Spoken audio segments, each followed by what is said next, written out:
নমস্কার সকলকে, আরও একটি মিনি ব্লগে আপনাদের সকলকে স্বাগত জানাই।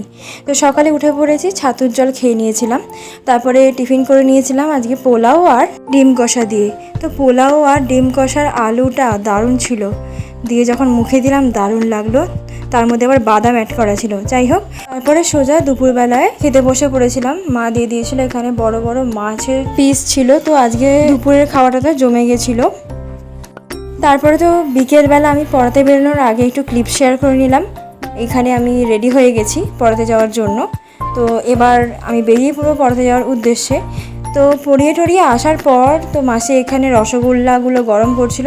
এগুলো আগের দিন নিমন্ত্রণ বাড়ি থেকে আমাদের পার্সেল করে পাঠিয়েছিল, যায়নি বলে। তো ওইদিকে কিন্তু পায়েস হচ্ছিল, পায়েসটা মানে ফ্রিজে ছিল পায়েস আর রসগোল্লা, তাই একটু গরম করে নেওয়া হচ্ছিলো। আর এখানে তো আমাকে দিয়ে দেওয়া হলো পায়েস রসগোল্লা, আমি খেয়ে নিলাম। আর সন্ধ্যাবেলা একটু ছাদে এসেছিলাম। তো যাই হোক, এতটাই থাকছে যে ব্লগটা আর বেশি বড় করছি না, আবার আসছি পরের ব্লগে।